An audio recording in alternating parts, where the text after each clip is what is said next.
Hi, my name is Kaylee Moore, and today I'm going to be discussing the ongoing debate between Booker T. Washington and Du Bois on their theories of how we can uplift the Black community from oppression that they have faced in the past.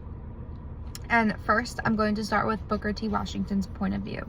If you were to sit down with Booker T. Washington, you had him next to you, and you were like, hey, how can we uplift the Black community from oppression they've faced? How can we make them succeed?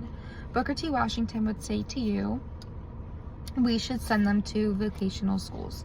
And what this means is we should take young Black people and put them in schools that teach them how to do jobs, and more so like trade jobs. So, mechanics, construction, things of that nature. Booker T. Washington thinks that if young Black people can learn to make a living for themselves, they can be well-functioning members of society, they can provide for themselves. He thinks that is the most important first step to making young Black people succeed. To flip the script, if we were to sit down with Du Bois and say, hey, how can we uplift Black people from the oppression they have faced in the past? Du Bois would tell you that we should take the top 10% performing students in the Black community and we should send them to colleges, and we should make them doctors, professors, writers, things of this nature. Du Bois thinks we should kind of do what they said we couldn't do, sort of thing. So Booker T. Washington is more focused on having a job, providing for yourself, and Du Bois is more focused on college degrees and kind of more professional jobs. Now, if you were to sit down and ask me what I think about all this, when I look at these philosophers, I can definitely agree with both of them. I don't think one opinion is necessarily not productive for the Black community or any community in general. But when you look at it in terms of what should we do first, what is the most important thing to do first, I do have to say I would agree slightly more with Booker T. Washington on the vocational school aspect.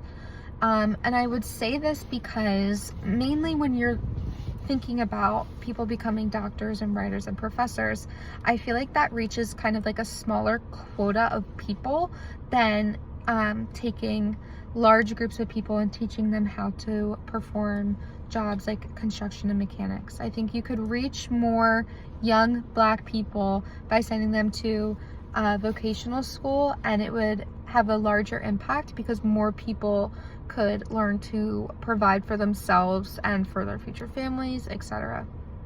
I do think that college is a great idea, and I do think that Black people should want to get degrees if they could. Not if they could, if they wanted to, excuse me. Oh my gosh.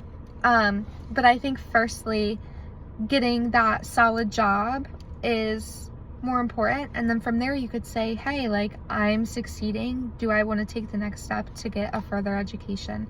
I think Booker T. Washington's point of view is just a really good baseline. It's steady, it's not just the top 10%, it's kind of everybody, and then if you have more top performers, that option is available and it's a great one. But I think overall Booker T. Washington's idea is a bit more productive and would reach a little bit more people. So yeah, thank you. Oh.